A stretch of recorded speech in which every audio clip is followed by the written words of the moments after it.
سلامت را نمیخواهند پاسخگو، سرها در گریبانند.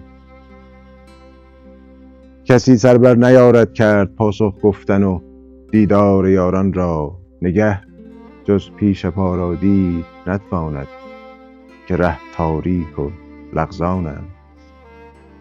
وگر دست محبت سوی کس یازی، اکراه آورد دست از بغل بیرون که سرما سخت سوزان است.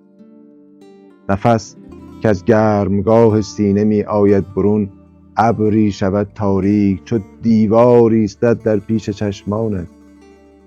نفس کینه است پس دیگر چه داری چشم ز چشم دوستان دور یا نزدیک. مسیحای جوانمرد من ای ترسای پیر پیرهن چرکین، هوا بس ناجوانمردانه سرد است. آی دمت گرم و سرت خوش باد، سلامم را تو پاسخ گوی. در بگشای منم من، میهمان هر شبت لولی وش مغموم منم من.